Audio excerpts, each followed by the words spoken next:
Buenas tardes, es La Hora Ciudadana, un espacio en el que buscamos los ciudadanos respuestas de diversos personajes públicos. Y tenemos hoy el gran honor de tener a Marco Antonio, ahora sí con nosotros, que también, bueno, Marco, tenemos parte de lo de tu semblanza, pero no sé si quieras tú darnos algo también de tu trayectoria, independientemente de que mencionemos todo el camino. Bueno, creo que es muy sencillo resumirla. Primero que nada, gracias por permitirme estar en este espacio ciudadano. Y yo soy una persona que nació en la ciudad de Pachuca Hidalgo, estudié una licenciatura en Derecho, una maestría en Políticas Públicas. Recientemente terminé un doctorado, estoy con la tesis en elaboración, un doctorado en Derecho en la UNAM. Y trabajé casi toda mi vida en temas electorales, alrededor de 40 años en temas electorales. Primero en la reforma electoral del 89-90 en la Secretaría de Gobernación y luego trabajé como funcionario público del IFE-INE durante 26 años. En algún momento también estuve en el Consejo de Información Pública de la Ciudad de México y recientemente como parte del comité organizador del Frente Amplio por México. Entonces, es una trayectoria así. En la academia, pues he trabajado dando clases de Derecho Constitucional, de Derecho Electoral y conferencias, por fortuna, en casi todas las universidades públicas del país. Wow, se dice fácil, pero bueno, ¿cuántos años, no? ¿Cómo andamos? A ver. Yo soy Porfirio Flores, ciudadano activo, y ahí va la primera pregunta. ¿Es posible hacer al INE 100% ciudadano para rescatarlo? Este es un tema, Porfirio, que me parece crucial para la democracia mexicana. La aspiración que se tuvo en los últimos 35 años fue que las autoridades electorales respondan a criterios de integración estrictamente ciudadanos. La reforma electoral de 1996 fue muy importante porque retiró al secretario de Gobernación de la presidencia del IFE en ese entonces, y reformas previas, una en 1994 le habían quitado el voto a los partidos políticos, y esa misma de 1996 le quitó el voto a los consejeros del Poder Legislativo, que también son representantes de los partidos, aun y cuando provienen de los grupos parlamentarios, pero representan partidos. Pero igual en el 96 a ellos se les quitó el voto, y la salida, insisto, del secretario de Gobernación pues cuajó esa situación. Ahora técnicamente el INE está integrado por ciudadanas y ciudadanos, pero creo que muy lamentablemente los criterios seguidos por López Obrador y hoy día por la presidenta Sheinbaum en materia de organismos constitucionales autónomos han seguido una política de colonización de estas instituciones. Lo hemos visto con la Comisión Nacional de los Derechos Humanos, que me parece el caso más grave, donde su presidencia pues responde estrictamente a los intereses del gobierno en turno, y lo hemos visto ahora en el INE, donde hay al menos 3 consejerías que están claramente vinculadas con el oficialismo, y lo vemos lamentablemente con el Tribunal Electoral, donde también una mayoría de una magistrada y 2 magistrados electorales responden lamentablemente a los intereses del morenismo, y eso lo hemos visto en decisiones cruciales para la vida pública reciente del país, con la resolución de los medios de impugnación del proceso electoral pasado y muchas de las decisiones que se han tomado a propósito de las elecciones judiciales que están en curso. ¿De qué manera podemos los ciudadanos quitar a Tadei y a todos los traidores a la patria del INE y el Tribunal Electoral? Esta es una pregunta muy fuerte, pero creo que tiene que ser contestada, y creo que la única manera posible, de acuerdo a las reglas que tenemos hoy día para el juego político electoral de este país, sería tener una participación más activa en las urnas y lograr recomponer los equilibrios en la Cámara de Diputados y en la Cámara de Senadores. La designación de las consejerías en este momento depende estrictamente de la Cámara de Diputados, pero no olvidemos que está pendiente la reforma electoral. y una de las premisas que se ha planteado para la reforma electoral ha sido la elección también de las consejeras y los consejeros electorales. Entonces, lo que nosotros tendríamos que hacer sería, si se mantuviese el esquema de una designación por las cámaras, no nos queda más que motivar una participación mucho más amplia para tener más espacios en la Cámara de Diputados y lograr hacer designaciones adecuadas para el funcionamiento de la democracia mexicana. Si por el contrario concretan ellos la reforma electoral y se establece la elección de las consejeras y los consejeros electorales, lo que tendríamos que hacer sería impulsar perfiles de gente que se identifique con intereses más ciudadanos y menos partidarios, menos de apoyo hacia el gobierno, y esa parte creo que es la que sigue para México. En rigor, este es el escenario que yo veo más posible ahora. Okay. Gracias. Fíjate, Marco, en esos términos, ¿no? Todo lo que nos comentas ahorita, pues vemos también que podemos tomar en cuenta que igualmente en una entrevista por ahí que te vimos, que te escuchamos, vimos que previo a las elecciones presidenciales del 2 de junio del año pasado, ya se sabía del abuso, ¿no? De todas las irregularidades que había cometido el presidente, hay algunos otros trabajadores también del Estado. Y bueno, ustedes que conocen todo esto de la ley electoral mejor que nadie, porque aunque estén fuera, pues yo creo que no te deslindas totalmente, ¿no? Entonces, ¿qué pasa? ¿Qué pasa ahí porque no eres el único, desde luego? Pero ¿qué hace que ninguno de ustedes se acerque al TRIFE, por ejemplo, para denunciar estas maneras de una manera formal? ¿Sí? Con denuncias, con pues estos medios legales que estaban al alcance. ¿Qué dirías tú? ¿Qué fue lo que los frenó? ¿Qué les impide haber tomado una acción así? Bueno, yo diría, Tere, que los exconsejeros electorales hemos participado por lo menos en 3 espacios que son claramente visibles en el contexto de las últimas elecciones. Uno fue la conformación del Frente Amplio por México, porque no es un hecho menor que los partidos políticos de la oposición, estoy hablando concretamente del PAN y del PRI, y en ese momento todavía del PRD, hayan accedido a establecer una especie como de alianza con organizaciones de la sociedad mexicana, particularmente con las organizaciones ciudadanas que estaban unidos en esta organización de Unidos, para impulsar una determinada candidatura a través de un procedimiento. Si lo voy a decir con mayor claridad, si no se hubiese hecho el ejercicio del Frente Amplio por México, la candidatura presidencial de la oposición hubiese sido quizá con Santiago Krill, o con Enrique de la Madrid, o quizá con Beatriz Paredes. Aquí lo que ocurrió fue que al abrirse esta posibilidad, pues la ciudadanía se manifestó claramente en favor de una candidatura diferente. Si bien Xóchitl Gálvez tenía una trayectoria en el PAN, el hecho concreto es que ya no es militante del PAN, sino ha tenido una participación en el PAN como una cuota externa en diversos cargos que ha ocupado de elección popular. Entonces, ese ejercicio del Frente Amplio se hizo a través de un comité organizador donde estuvimos 7 exconsejeros electorales y 6 representantes de los partidos. Claramente los exconsejeros teníamos mayoría en la votación. Esa fue una modalidad que me parece a mí fructificó al menos en la posibilidad de que hubiese una candidatura diferente.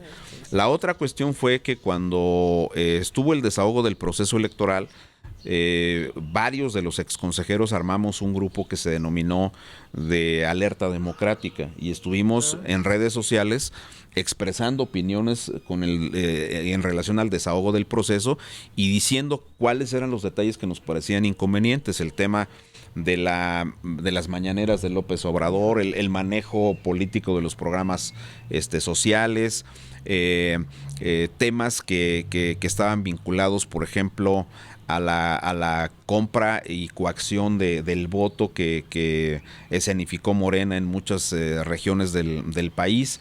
Esas cosas las estuvimos diciendo.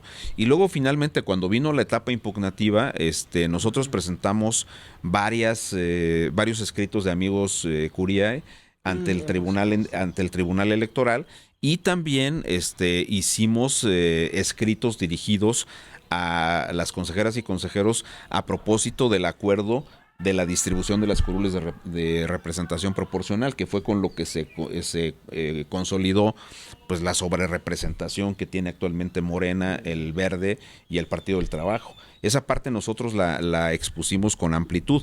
Ahora, sí creo que hay un detalle que es que hay que reconocerlo, hay que decir las cosas como son. Y yo pienso que nosotros no hemos tenido la capacidad para llegar a públicos más amplios de la ciudadanía.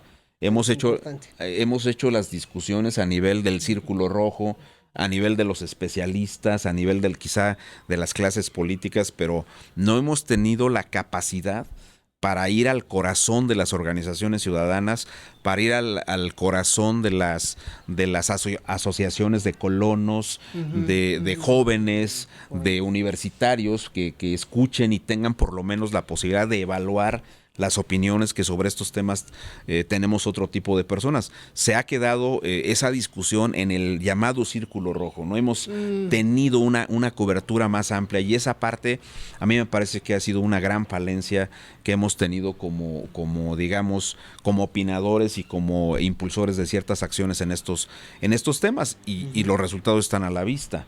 Al final de cuentas, lamentablemente, Morena, con algunos apoyos de la Sala Superior del Tribunal y del INE, pues logró tener una sobrerepresentación que lo colocó con un 54% de la votación, con el 70% de la integración de la Cámara de Diputados. Es una verdadera locura, ¿no? Ellos sacaron 54 de cada 100 votos y se quedaron con 7 de cada 10 diputados en la Cámara de Diputados. Es increíble este tipo de cuestiones. Y si fuéramos más atrás, Marco, así como en esta parte de cuando se descubre al otro día del resultado de las votaciones, fue evidente que muchos ciudadanos, menos de los que quisiéramos, dijeron: algo aquí no cuadra, algo aquí no anda bien.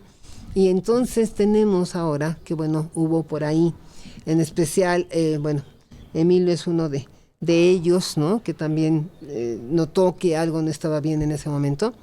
Y vemos que también los partidos que podían haber hecho también algún comentario al respecto, no lo hicieron, callan, ¿no?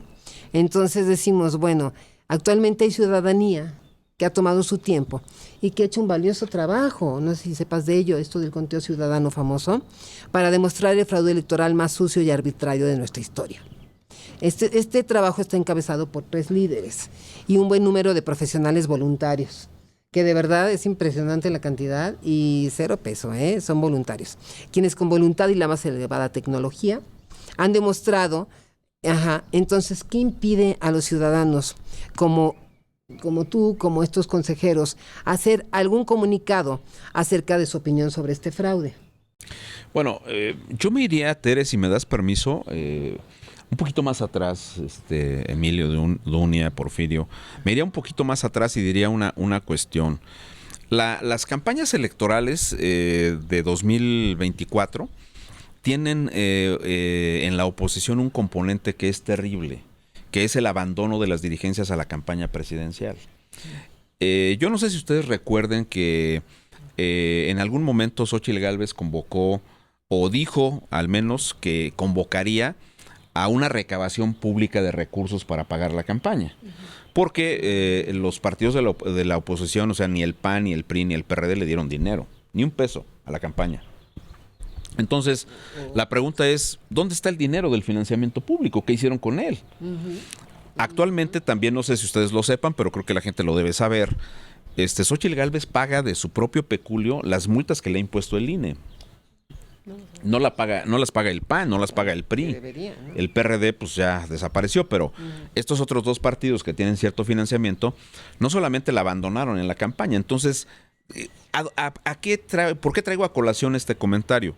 Porque yo estoy absolutamente convencido que el PAN y el PRI, que las dirigencias del PAN y del PRI, y si me apuras un poco hasta la del PRD, estaban en una expectativa de tener un porcentaje mínimo de votación que les permitiera mantenerse en el control de estas organizaciones que al final les reditúan financiamiento público federal y estatal, y también les reditúan algunos espacios en la Cámara de Diputados, en la Cámara de Senadores, algunas gubernaturas poquitas, y les reditúan también algunas presidencias municipales.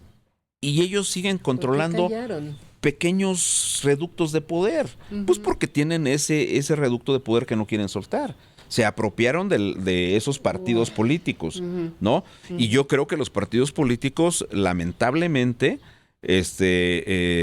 no fueron más enfáticos en evidenciar y en combatir todas las irregularidades del proceso electoral, pues porque simplemente les convenían esos resultados. No veo que en su sano juicio puedan demostrar una cosa diferente a esto. A ellos les convino finalmente ese resultado, y entonces Marco Cortés logró colocar una dirigencia que lo sucede, pero que es del mismo grupo, y Alito logró mantenerse en la dirigencia, y el PRD pues está reintentando obtener el registro, pero están cómodos con reductos pequeños de poder. Los partidos políticos, en mi opinión, se volvieron una especie de patrimonio de las dirigencias, y eso es terrible. Y nosotros tendríamos que entender como ciudadanía, tendríamos que entender que si algo nos hace daño son ese tipo de organizaciones, y que no podemos permitir que ellos sigan tratando de engañarnos, que hacen o deshacen en favor de la sociedad, etcétera, cuando ya no representan absolutamente a ni siquiera a los segmentos que les dieron origen en su historia. No, tú revisa cómo las votaciones, digamos, en los primeros estudios que se han hecho en las votaciones que obtuvo Claudia Sheinbaum, pues una parte muy importante de la clase media alta que debería de haber votado por Xóchitl Gálvez, en atención a una cierta vinculación o una cierta simpatía que podría tener esa clase media alta con el PAN, pues votaron por Claudia Sheinbaum, no votaron por el proyecto de Xóchitl Gálvez. Entonces eso ya empieza a aparecer en los estudios que analizan cómo se integró el voto por las candidaturas. Entonces los partidos políticos abandonaron el propósito central de ser una instancia de representación ciudadana. Hoy no representan a los ciudadanos. Y obviamente lo que los ciudadanos tienen como una vía para poder resolver esta cuestión, pues está en las organizaciones ciudadanas o en la conformación de partidos nuevos que respondan a dinámicas completamente diferentes a estas. Yo pienso, por ejemplo, que si tú sigues manteniendo en los estatutos de los partidos la posibilidad de que los dirigentes sean candidatos, volvemos a lo mismo.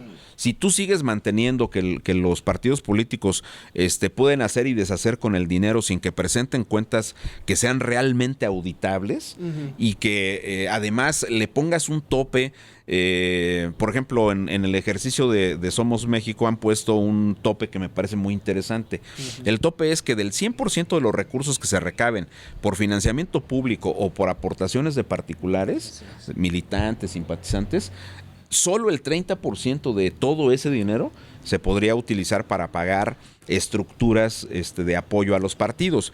Y el resto, el 70%, es para actividad política, para fomentar la formación de los jóvenes, para fomentar el análisis político, para promocionar la educación cívica, para fomentar el liderazgo político de las mujeres. Eso a mí me parece muy sano, pero en un escenario donde los dirigentes pueden hacer y deshacer con los recursos, yo sigo preguntando, a ver, hay una cosa que fue terrible en la campaña y de la que Marco Cortés tendría que dar cuenta. Él declaró que le iba a dar 190 millones a la campaña de Xóchitl. ¿Dónde se quedó ese dinero? ¿Sí me explicó? Okay. O sea, yo los invito a las personas que nos están viendo que analicen la declaración aquella de Xóchitl cuando dijo, vamos a hacer una colecta para poder pagar la campaña, y la declaración inmediata publicista de Marco Cortés que dice vamos a canalizar 190 millones de pesos a la campaña, cosa que no hicieron. Entonces, podríamos instruir, Marco, ahí quizá, porque a mí me queda siempre la duda por cómo es que Xóchitl sale esa noche, antes de tener los resultados, antes de que acabara la votación, a decir que estaban derrotados. Y ahí, ahorita que dices esto, fíjate, lo uno a que tengo dos versiones. Una, que ella puede hacerlo también como un desquite a estos colaboradores que no la respaldan ni le responden, o que hay una cooptación del oficialismo hacia ella. ¿Qué opinas de eso? Yo creo que es una reflexión interesante, Tere, la que formulas. Yo creo que pueden ser dos cosas también, igual que tú.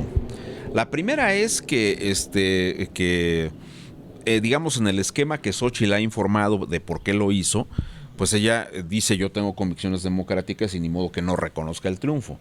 Pero el segundo escenario es que es un mal cálculo político, ¿no?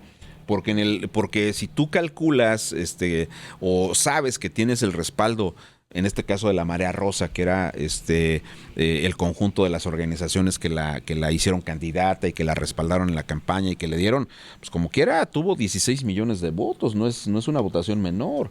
Entonces, quizá debió esperarse un poco más en un cálculo político mejor medido y obviamente, si lo hizo como una forma de pasarle una factura a los partidos que no la apoyaron en la campaña, pues fue un mal cálculo político. Si lo hizo como una convicción a su talante democrático, fue un mal cálculo político frente a los seguidores, porque ese tema no se lo ha podido quitar. Ese es un tema que sigue presente, que te lo preguntan en todas las entrevistas, que la gente de las organizaciones ciudadanas exige una respuesta más clara. Yo creo que ella tendría que salir a explicar con mayor detalle esta cuestión. Mucho para afuera, pero asume poca responsabilidad. Y por último, ya para cerrar esto, nada más, pues podríamos hablar después de lo que es este conteo ciudadano, representado básicamente por Ayo López Vital, por Yuri Servolov y por Eduardo Novoa, que ellos han encontrado terribles delitos y cómo está todo el fraude elaborado es impresionante. Entonces, cuando se habla de estas cifras ficticias que se dice que obtuvieron, pues ya entraríamos en otro tema, quizás es motivo de otro programa. Pero bueno, continuamos. Podría dar algunos datos. Xóchitl se rindió con 1,500 actas contadas. Apenas 1,500 actas, se dio por vencida. Y el resultado del conteo ciudadano es 53% Xóchitl, 38% Claudia Sheinbaum. Ese es el resultado del conteo ciudadano. Yo pienso que ese es un dato que amerita una discusión pública mayor, que necesita sí una revisión muy, muy cuidadosa, y obviamente, insisto, una explicación detallada de por qué Xóchitl tomó esa decisión. Ahora quiero hacerte la siguiente pregunta. Hace 2 años, vimos una entrevista tuya de hace 2 años, donde comentabas la necesidad de mejores mecanismos de fiscalización ante este uso del efectivo que podía provenir del crimen organizado. Entonces, ¿qué tan predominante crees que fue ese problema en las últimas elecciones? Híjole, yo pienso que ese es uno de los temas más delicados que aquejan a las elecciones actuales. Vámonos un poquito, no tan lejos, pero a la elección de Ramírez Bedoya en Michoacán. Aquí no estamos hablando de oídas. El tribunal demostró en una sentencia que fue la de la validación de la elección de Ramírez Bedoya que había habido una intervención del crimen organizado y anuló 3 municipios, la votación completa de 3 municipios, por la intervención de los grupos del crimen organizado. Eso está en una sentencia. Y luego creo que hay un tema que cuando empezó el proceso electoral 2023-2024, pues un día se vistió de demócrata el señor Felipe de la Mata y salió a decir que el crimen organizado había estado en las elecciones y que iba a estar en estas elecciones, o sea, las del 23-24, ¿no? Entonces que ellos iban a estar muy atentos, pero al final dijeron que había sido una cosa focalizada en algunos ayuntamientos. Yo cuando me he referido al tema de la fiscalización he dicho que todo el modelo de la fiscalización que tiene el Instituto Nacional Electoral, y mira, lo he podido ver, Emilio, desde adentro como consejero electoral y lo he podido ver desde afuera. Entonces, todo el dinero que circule en forma bancarizada, 1 peso, 10 pesos, 400 millones, es susceptible de ser revisado por el INE en forma bancarizada, pero es imposible para el INE poder revisar el dinero que se entrega en efectivo. Y entonces ahí sí ya te metes en muchos problemas, porque ¿de dónde viene ese dinero? Si viene de los empresarios, vamos a decirlo de esta manera. Si son grupos de empresarios que agarran y dicen, bueno, pues yo tengo $400 millones en mi cuenta, entonces voy a sacar 40 millones de pesos y se los voy a entregar a un candidato. Eso de todas maneras está prohibido en la ley. Aún y cuando sea un dinero de origen lícito, porque es de un empresario, entra de forma ilícita a la campaña. Lo peor es el tema de la incidencia de los grupos del crimen organizado, que sabemos, hay un estudio que presentó el año pasado el Colegio de México, a principios del año pasado. Es un estudio que se hace sobre las elecciones del 21 y particularmente sobre cómo el crimen organizado ha incidido en elecciones municipales. Y ellos encuentran que sí, que hay dinero, que hay presión para que los ciudadanos voten en favor de ciertos candidatos. Hay amenazas para que otros se bajen. Las elecciones del 21 fueron tremendas porque no solamente hubo asesinatos, por ejemplo, de candidatas del Movimiento Ciudadano en el estado de Guanajuato, que fue terrible. Pero si ustedes revisan un poquito después en las elecciones de Tamaulipas de Américo Villarreal, hay una situación ahí que a mí me parece que el tribunal actual, este tribunal de Mónica Soto y de Felipe de la Mata y de Felipe Fuentes, ese tribunal Chairo, convalidó, y que fue lo siguiente.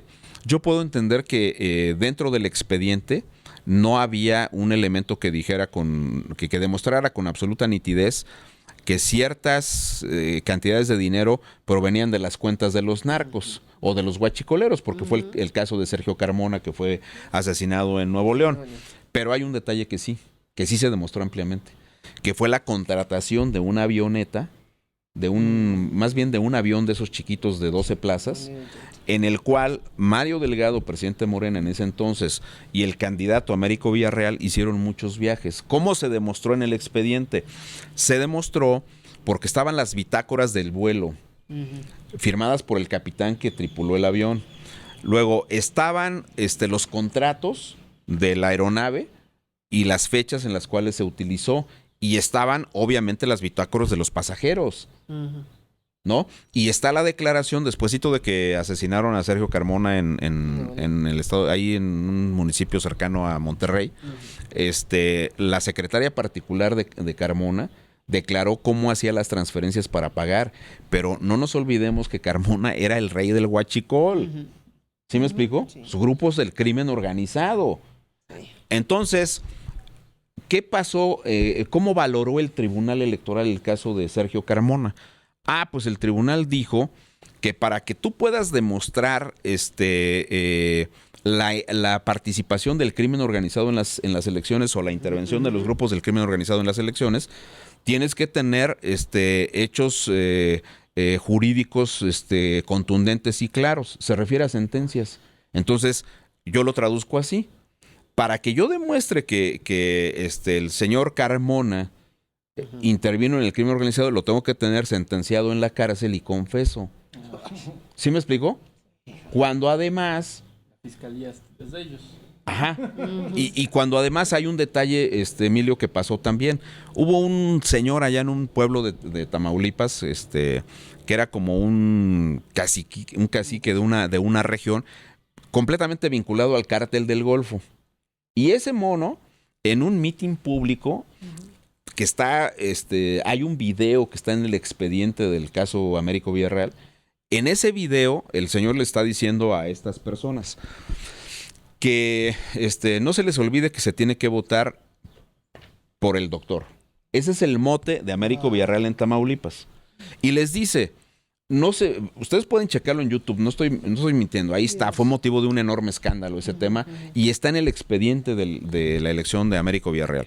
Entonces les dice, no se les olvide lo que pasó en Buenavista, que ya nomás nos falta uno que anda corriendo por ahí, porque las deudas de sangre se pagan con sangre.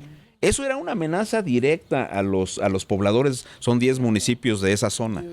Entonces hay una amenaza clara, contundente, y ese hombre formaba parte del cártel del Golfo. ¿De dónde digo yo esto? La Secretaría de la Defensa lo detuvo y lo entregó a la Fiscalía. Entonces el tribunal dice, necesito hechos jurídicos contundentes. Pues había la orden de aprehensión de la Fiscalía. Y estaba la aprehensión y la canalización de este personaje por la Secretaría de la Defensa Nacional, y hay una declaración en una mañanera de López Obrador que dice que detuvieron a uno de los miembros del Cártel del Golfo. Y entonces el tribunal, sobre la declaración de López Obrador, dice el tribunal, no, pues eso es un comentario de un funcionario público. ¿Ese tribunal fue el federal o fue el...? No, el de Mónica Soto y el de los Felipes, el federal. Y el mismo. Ajá. En la impugnación final de convalidación de la elección. Entonces, yo digo, sí hay muchas evidencias de que el crimen organizado está metido, de que le meten dinero y que sobre todo presionan a la gente para que voten y presionan a candidatos o candidatos que no les son afines para que se vayan. ¿Por qué tantas renuncias? No sé si tengamos conciencia de que hubo más de 4,000 candidatas y candidatos de elecciones locales que renunciaron por presión del crimen organizado, que no quisieron concursar, que no quisieron ir a la boleta. Era muerte segura. Entonces, ese tipo de cosas la fiscalización no las resuelve. O sea, lo voy a decir de una manera muy cruda. Sé que si me llegan a escuchar las consejeras y consejeros actuales, pues van a decir que estoy loco, pero a ver, la fiscalización, ¿para qué sirve en estas condiciones? Para formalizar. Para decirte que la elección estuvo limpia, que no se gastó más dinero del que se tenía que gastar. Porque el dinero en efectivo no lo puedes comprobar. Yo te voy a decir, hay un estudio de Luis Carlos Ugalde que hizo con María Amparo Casar sobre el tema de la fiscalización y que se presentó hace como 5 años. Y en ese estudio hay algunas cosillas ahí que no coincido con Luis Carlos Ugalde, pero dice una cosa que es muy interesante. Dice Luis Carlos Ugalde que en promedio una campaña de gobernador cuesta 500 millones de pesos, ¿no? En promedio. Quiere decir que una campaña de gobernador pues podría costar hasta más que una campaña presidencial. Por ejemplo, la campaña de Enrique Peña, el tope era de 347 millones. La de López Obrador fue de 429 y esta fue de 500 y cacho, la de Claudia Sheinbaum. Entonces, si una campaña de gobernador cuesta 500 millones, el problema es de dónde sale cuando, por ejemplo, en una campaña de Puebla tú le pones 50 millones de tope. Y si el estudio de Ugalde es correcto, entonces ¿de dónde sacas el dinero? Pues todo viene del dinero en efectivo que circula. Y Ugalde dice, lo mismo María Amparo Casar, que son dos investigadores bastante serios, ellos dicen que lo sacaron de un cuestionario que le aplicaron a ex candidatos y a ex coordinadores de campaña, ¿no? Entonces esa cantidad la deducen ellos de ese tipo de información. Entonces, la fiscalización que te arroja, pues, si tú la reportaste al INE sobre los 50 millones del tope y todo lo demás, no hay manera. Y yo te voy a decir una cosa por experiencia externa al INE. Una campaña de gobernador, en una campaña de gobernador, 50 millones de pesos te los gastas en la primera semana.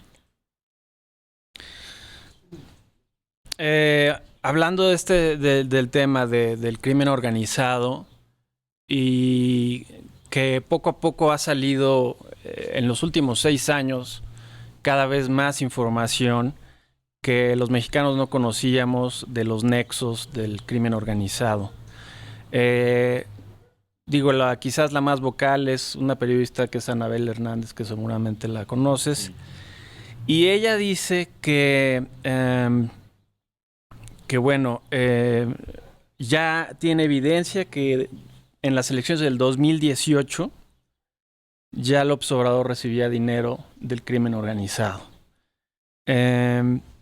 Vimos todos al principio del sexenio vimos videos de él saludando a la mamá del Chapo Guzmán, liberó a Ovidio, al hijo del Chapo. Son delitos penales, por cierto, O sea, eso es un delito penal.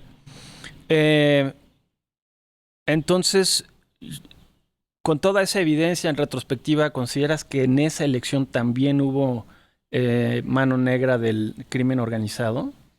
Yo voy a agregar un detalle. Yo creo que sí, pero déjame agregar un detalle adicional. ¿Por qué le ha generado al gobierno mexicano en los últimos días de López Obrador y ahora de Claudia Sheinbaum tanta tensión la forma en que fue capturado el Mayo Zambada? Porque ¿y por qué el Mayo tiene los pantalones para mandar una carta, ¿no? Y presionar al gobierno para que lo saquen? A ver, yo nada más diría una cosa. Vamos a suponer que cualesquiera de nosotros 5 estuviéramos en Estados Unidos y nos brincamos por quinta ocasión un semáforo. No, pues vamos directo a la cárcel. Entonces nosotros vamos a mandarle una carta a Claudia Sheinbaum y le vamos a decir que como ciudadanos mexicanos tenemos derecho a que nos saque de inmediato. ¿Y si no? Y la pregunta es, ¿la presidenta le va a dedicar el tiempo que le ha dedicado al tema del Mayo Zambada? Claro que es un chiste. Entonces, ¿por qué tanto interés? ¿Será que porque el Mayo es un ciudadano y obviamente tiene todos los derechos que tenemos cualesquiera de nosotros? Nada más que el Mayo no es cualquier personaje. Y si es un personaje que le puede generar tensiones al gobierno y decir cosas, que eso es lo que yo supongo que hay detrás de todo esto, pues entonces me parece a mí que la reacción del gobierno no hace más que evidenciar algo que López Obrador evidenció de manera muy contundente en estos saludos a la mamá, en una decisión de soltar al hijo del Chapo. O sea, ¿qué fue más grave? Que se le haya escapado al gobierno de Peña el Chapo Guzmán en un túnel. O sea, cuando tú ves, yo no sé si ustedes han visto en YouTube un reportaje que está de Loret de Mola sobre el tema del túnel. Entonces, esa prisión de alta seguridad se supone que tiene, entre otros mecanismos de seguridad, sensores de movimientos en la tierra. Okay. Entonces, si tú estás haciendo un túnel, ¿a poco eso no vibra? Por supuesto que sí. O sea, esos rotomartillos y esas cosas que se usan para poder, si tenían un sistema de detección de vibración. Es algo así como que si va caminando un dinosaurio, pues ni modo que no se sepa, ¿no? Entonces si tú vas en el subsuelo haciendo hoyos y ya estás muy cerquita y luego con una precisión milimétrica a la celda del Chapo, al baño de la celda del Chapo. Ahora, para ser justos, tienen una experiencia muy buena en la frontera, ¿no? Donde también hacen unos túneles con aire acondicionado. No, y que ahora dijo Harfuch que habían encontrado muchos túneles de esos. Pero ¿a dónde quiero llegar? Que fue tan grave ese tema de que se le escapó al gobierno de Peña y de Miguel Osorio en aquella ocasión el tema del Chapo. Como grave fue el hecho de que López Obrador haya soltado. ¿Quién sabe qué fue más grave de las dos cosas, Yo creo que lo de López Obrador es mucho más grave, ¿no? Porque es alguien que descaradamente da una orden de liberar. No se compara con que ¿Por qué ordenó que lo soltaran? Esa es una pregunta que... No, porque iba a haber, estaba en peligro los soldados y no sé qué más dijo, ¿no? No, y como López Obrador se la pasaba... O sea, López Obrador, como cualquier populista, entendió que tenía que dividir a la sociedad. Y como la parte mayoritaria de la sociedad estaba con él, entonces él tenía el respaldo de ese grupo mayoritario. Y le valió y con una gran impunidad agarró y lo soltó. Y luego dijo que lo había soltado por seguridad de los demás. Porque iba a haber asesinatos y soldados. No les importó mucho ese tema de los asesinatos con la guerra esta que empezó con López Obrador y sigue con Claudia Sheinbaum en Sinaloa, ¿no? Sí, claro. Pues, sí hay, en mi opinión, una vinculación del 2018. A ver, otra cosa. Si los alfiles de López Obrador en las campañas del 18 y en la campaña del 24 son los gobernadores, si es Moya, si es Ramírez Bedoya, ¿no? Pues digo, por Dios, ni modo que si es Américo Villarreal, si es el Pollo Gallardo en San Luis Potosí, pues digo, ya esto es algo así como ese viejo dicho, pues es que camina como pato, grazna como pato, tiene plumas de pato, pero no es pato, ¿no? Va a ser un ornitorrinco, pero pato no es. Para ellos todo es coincidencia, ¿no? Para ellos todo es coincidencia. Oye, mira, las últimas elecciones, o sea, las del año pasado, fueron las más sucias en la historia del país. Desde varios años antes, esto no se había visto, varios años antes de la elección, aparecieron en todo el país bardas con la leyenda de "es Claudia". El presidente López Obrador violó el artículo 41 más de 5 decenas de veces, burlándose además de la autoridad del INE en la materia, porque pues estaba haciendo propaganda y la ley claramente dice que el gobierno federal no puede ni hablar durante la campaña. En fin, nunca se suspendieron las transmisiones, ¿no?, de las mañaneras. el acta de nacimiento que presentó Claudia es apócrifa porque dice que es de la Ciudad de México cuando tendría que ser del Distrito Federal. Guadalupe Tadei reemplazó el 40% del personal del INE por gente de su confianza en los últimos 2 años antes de la elección. El Tribunal Electoral permaneció incompleto, contraviniendo la Constitución de manera dolosa. La noche de la elección se cayó el sistema y el propio personal del INE relató que al regreso del sistema ya existían muchos más votos capturados, evidentemente a favor de la candidata oficialista. Más del 80% de las actas fotografiadas tienen metadatos inválidos.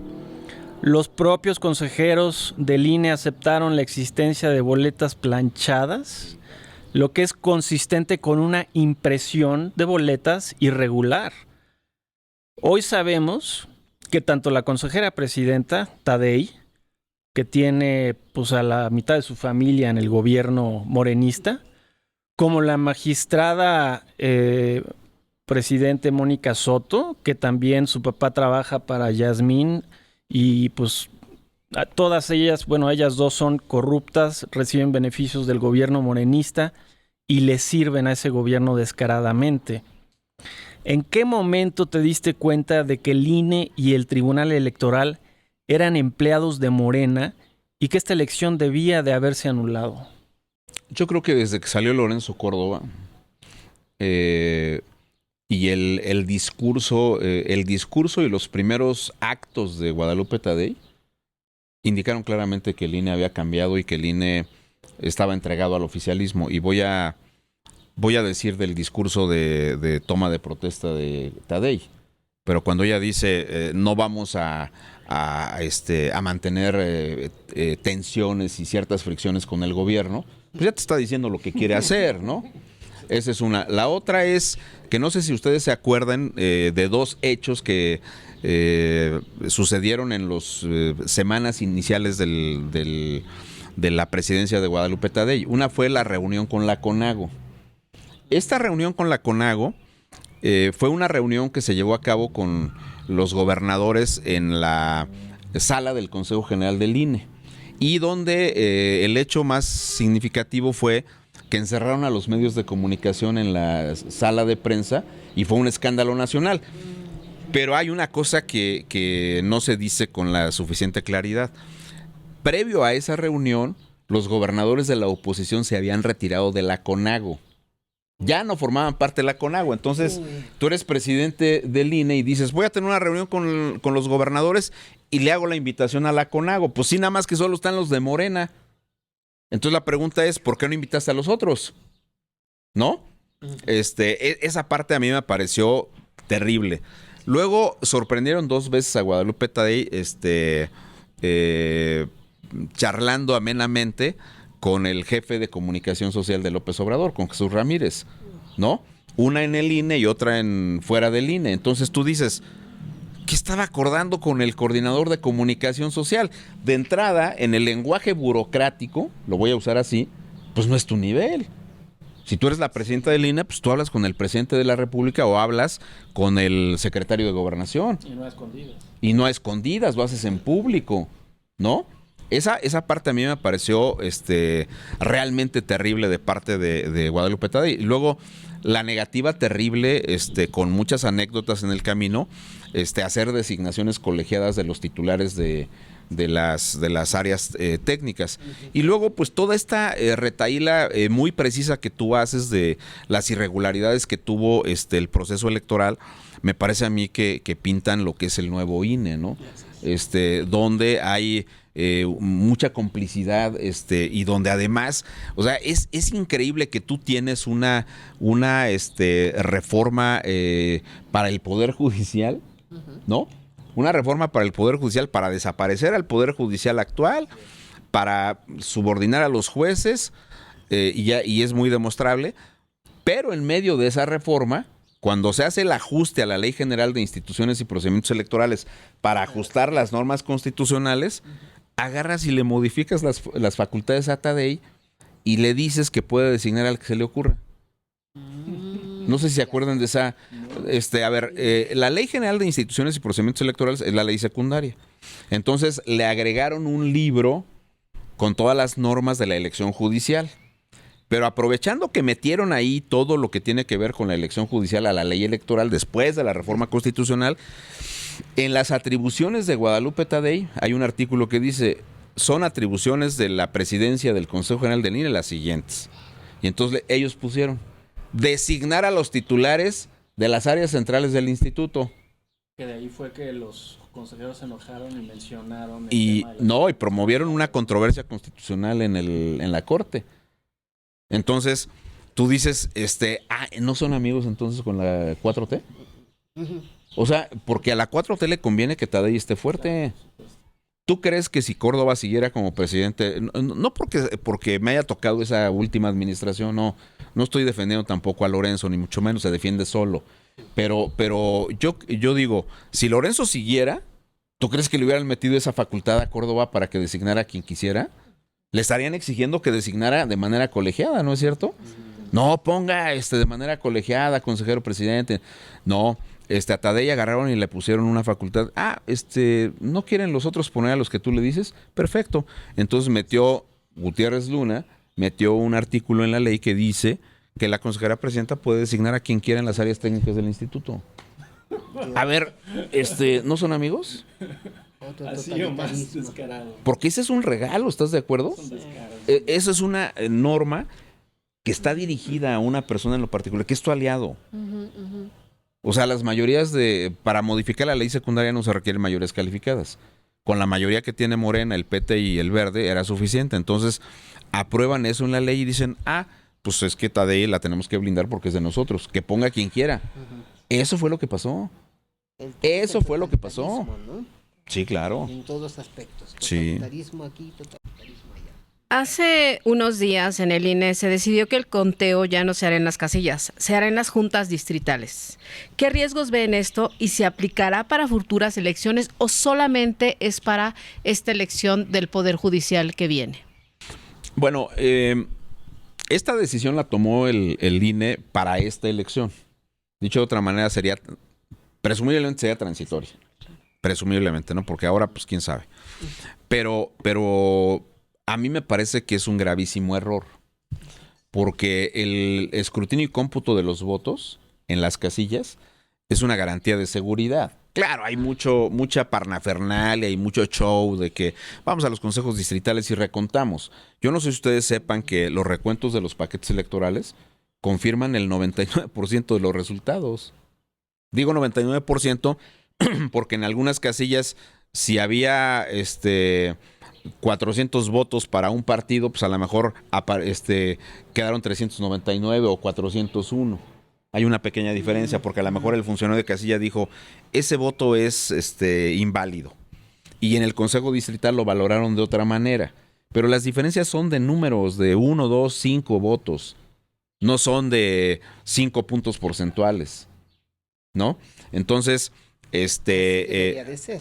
el hecho de que ahora para la elección judicial no se haga el escrutinio de los votos en la casilla por los vecinos, por las personas que integran la casilla, que los conocemos y que sabemos quiénes son y que de buena onda van y ponen las casillas y regalan un día de jornada de trabajo, no van a ser ellos quienes cuenten. Entonces ahora tú tendrás que confiar en que los funcionarios... Ajá, exactamente. Sí. Sí, es un tema que lastima, en mi opinión, de manera grave la legitimidad de la elección judicial. Aunque también voy a decir una cosa, es una elección que está viciada de origen. Claro. Y donde además todo el problema de la falta de credibilidad y de la falta de legitimidad de esa elección proviene de las propias decisiones de la 4T. Claro. Tampoco que se hagan los puros y santos, ¿eh? No dieron dinero. Se van a instalar menos casillas, les conviene. Claro. Son menos lugares, ¿no? Uh-huh. Luego no quisieron ampliar el plazo. No, ya ven que ahí los consejeros pidieron que se ampliara para que la jornada no fuera el 1 de junio, sino el 31 de agosto. Pues no quisieron. Luego El INE les pidió 1.500 millones de pesos de ampliación y le dieron 700 y cacho. Total, el INE va a instalar 83.222 casillas por ahí. Entonces, eso significa menos de la mitad de las que se instalaron. Y la ley dice que tienen que ser las mismas que la elección pasada. Hijo, qué desperdicio. Entonces, pues es una elección que está dañada de origen. Y luego, pues ya, estaba viendo una cosa, Emilio, Dunia, Tere y Porfirio, estaba viendo una cosa que la hemos dejado pasar de largo, pero vean ustedes una cuestión. Hay una enorme discusión con la integración de los comités de evaluación para revisar los perfiles de la elección judicial. El más cuestionable fue el del Poder Legislativo, ¿no? Bueno, pues ahí les va. Los comités de evaluación en el estado de Michoacán para la elección judicial local, vean ustedes, el comité de evaluación del Poder Ejecutivo local se integró con el secretario de gobierno, con el consejero jurídico del gobierno del estado, o sea, de Ramírez Bedoya, y con la presidenta del Colegio de Notarios del estado de Michoacán, que es esposa del dirigente del Partido Verde local. Todo cuadra. Entonces, ¿a quiénes van a sacar o a qué perfiles sacaron? ¿A los independientes o a los cercanos a Morena? El comité de evaluación del Poder Legislativo local, una diputada de Morena, un diputado del PT, un diputado del Verde. No, pues qué imparciales fueron, ¿eh? Pero ¿a poco la legislación permitía eso? Claro que no lo permite, tampoco lo decía con personas técnicas calificadas, no, pues se lo pasaron por el arco del triunfo. Y en los transitorios así lo pusieron, en los transitorios de la reforma local. Sí, es un fraude. ¿Y quién volteó a verlos? Nadie. ¿Por qué? Pues porque todos estaban discutiendo con los de acá. Todos estábamos metidos, pero si te revisas los comités de evaluación de los 17 estados, te vas a encontrar ese tipo de sorpresas. Entonces, ¿dónde está la imparcialidad? ¿A poco me van a decir que el secretario de gobierno de Ramírez Bedoya agarró y dijo, no, pues yo quiero que sea Emilio porque él es absolutamente imparcial? No, sabemos que es una simulación en todo esto. Mira, nosotros, íbamos a hacer otra pregunta, pero ya que estás tocando el tema, tengo ahí una propuesta que además va a lanzar el equipo. Nosotros no estamos para nada apoyando lo que va a ser la elección al Poder Judicial, pero sí queremos participar como observadores ciudadanos. ¿Qué piensas de ello? Sabemos del cochinero, sabemos de las irregularidades, sabemos de todo, pero sí queremos nosotros como ciudadanos involucrarnos en este proceso que de entrada sabemos que no es un proceso democrático. ¿Cómo ves este tema? Evidenciar la simulación. ¿Qué es? Que la observación ciudadana es vital. Porque no es lo mismo que digamos la jornada electoral estuvo plagada de irregularidades, así de oídas y con lo que vemos en las noticias, a que tengamos testimonios del día de la jornada. Yo les adelanto qué es lo que va a ser el quid de las campañas. Porque recuerden ustedes que está prohibido que los partidos y los servidores públicos hagan campaña y se pronuncien en favor de cualquier candidato, a favor o en contra. A ver, Dunia, ¿tú crees sensatamente que Morena, que los 24 gobernadores, que las mayorías en 27 congresos locales, que la mayoría de la Cámara de Diputados, que la mayoría del Senado, se van a quedar así para que gane el que tenga más votos? Claro. No, ellos le van a meter los votos para que definan quiénes van a ganar. No, la propia ministra Burra, o también conocida como la Marquesa de Batres, pues ya haciendo actos de campaña, ¿no? Adelantados. Sí, y el INE tiene que resolverlos. Vamos a ver qué hace el INE ahora con esos actos anticipados de campaña. Hay una noticia hoy, Marco, respecto a que en Durango ya está la elección. O sea, ya están los resultados de la elección. Es una cosa es una noticia ahí ¿no? Sí, porque dicen ya tenemos los resultados, faltan las elecciones, ¿no? Que yo creo que es totalmente cierto, ¿eh? O sea, yo creo que es así realmente. Pues yo creo que están perfilados ya los que van a quedarse. Sí. Eso sí, pero yo creo, regresando a lo que planteaba Dunia, que me parece muy importante, yo creo que sí se tiene que documentar todo esto. Entonces creo que la observación ciudadana es vital y que es mejor. Yo sí soy de la idea de que se tiene que hacer la observación. Entonces, Yo sí voy a trabajar en lo que a mí corresponde, en temas de observación, en estas cuestiones, pero creo que sí tiene que haber una presencia en las casillas, en los consejos distritales cuando se hagan los cómputos para ver cómo los hacen, ¿no? No nos vaya a pasar como la elección municipal de Cuauhtémoc Blanco, ¿no? La presidenta del Consejo Municipal tenía varios paquetes electorales guardados donde perdía Cuauhtémoc, ¿no? Los tenía en un baño por allá y no los quería soltar hasta que la destituyeron y abrieron y ahí estaban los paquetes. Entonces, pues, no vaya a pasar así, o sea, ya en el colmo de una cosa que ha sido terrible, Emilio, para el país, porque al final de cuentas el INE se había convertido en un patrimonio democrático de los mexicanos. Un orgullo, era un orgullo. Ya, y digo, más allá de mis simpatías con el INE y del tiempo que yo trabajé ahí, pero la verdad de las cosas que sí nos empeñamos en oír a la gente, ¿no? En tomar nota de las cosas que nos criticaban. Y luego, en segundo lugar, pues en hacer bien las cosas. Pudimos no haberlas hecho bien, puede que sí, pero no hacíamos trampas. Esto que estamos viendo hoy día en lo que está pasando con el INE, o sea, a ver, dime, hay una cosa que hizo el tribunal, acciones declarativas. A ver, impugnan los jueces. Muchos jueces dictaron suspensiones provisionales y definitivas a las elecciones. ¿Qué significa eso? Que por la vía de los amparos, muchos jueces le dijeron al INE, ya no sigas con el proceso, suspende el proceso. Te ordeno de manera definitiva que lo suspendas. La elección. Sí, la elección, ¿no? Entonces, esas decisiones de esos jueces fueron impugnadas en el Tribunal Electoral. Y entonces Mónica Soto, Felipe Fuentes y Felipe de la Mata resolvieron esas sentencias diciendo lo siguiente: no podemos emitir una sentencia sobre los fondos del asunto porque el amparo no es materia de nosotros. Hasta ahí van bien, ¿no? Pero luego dicen, vamos a usar la figura jurídica de la acción declarativa y entonces declaramos que nadie puede suspender el desahogo del proceso porque nosotros no nos podemos meter al fondo del asunto. Ok, nada más que el fondo del asunto en las suspensiones definitivas decía para la organización del proceso. Y si yo por una acción declarativa te digo no lo puedes suspender, ¿no me estoy metiendo al fondo del asunto?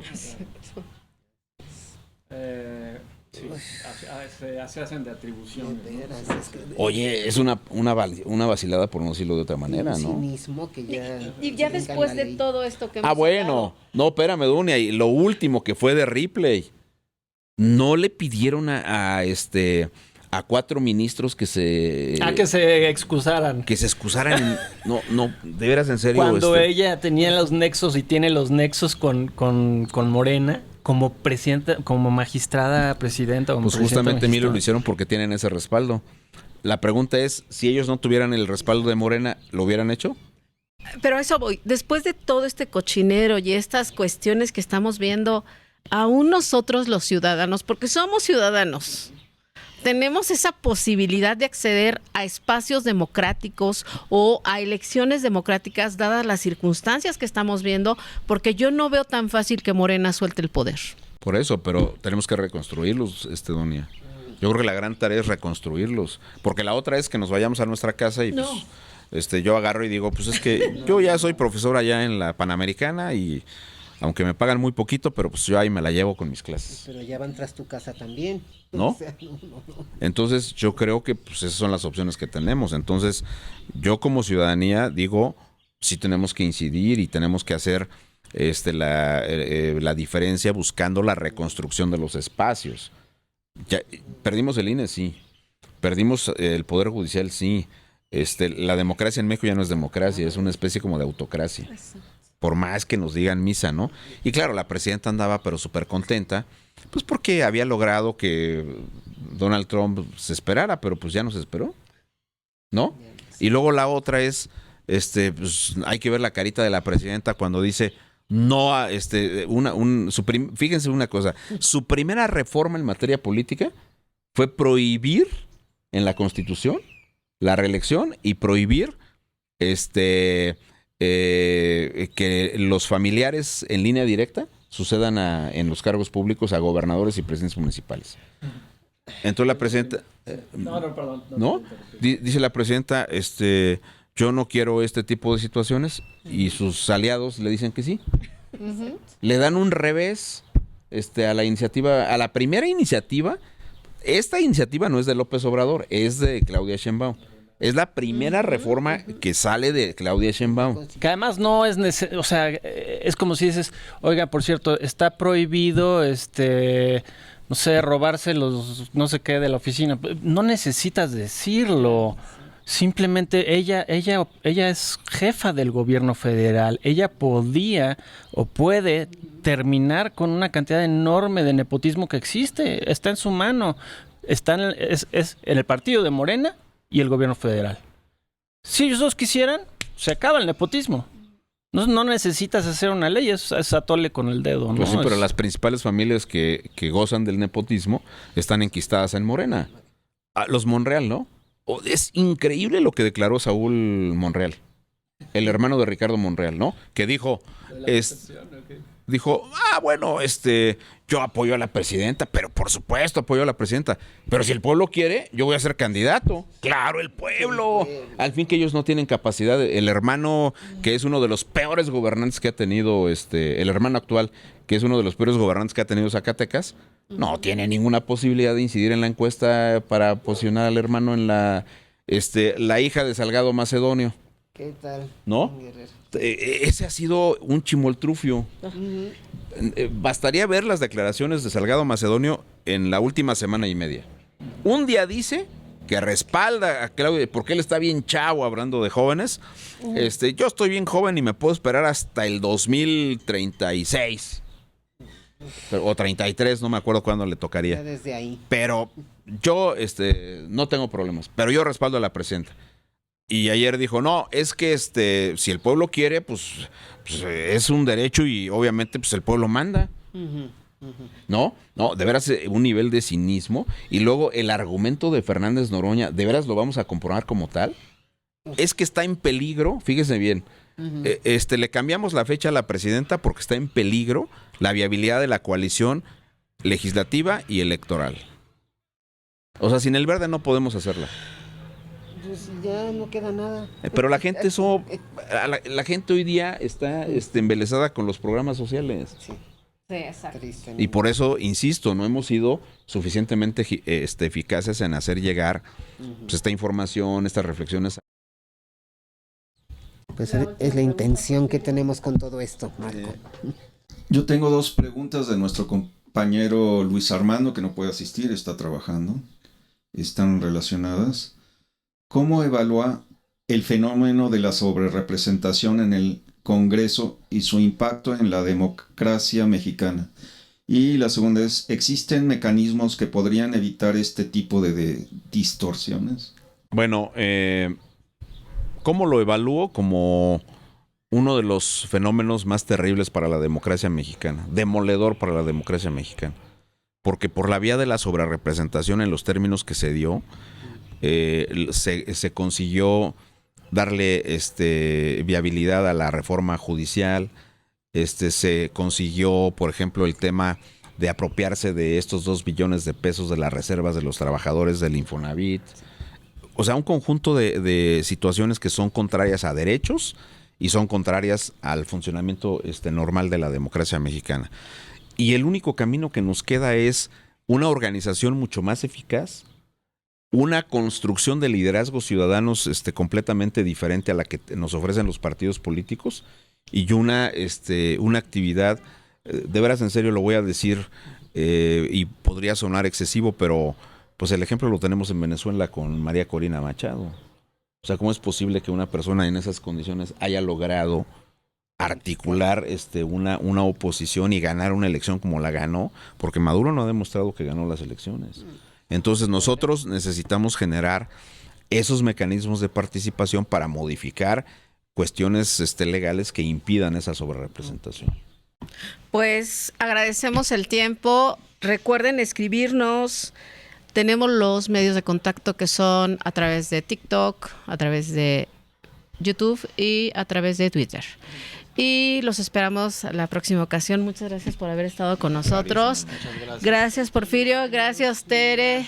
Gracias, Emilio. Y aquí estamos. Escriban. Muy buenas tardes. Adiós. Hasta luego. Hasta luego. Gracias.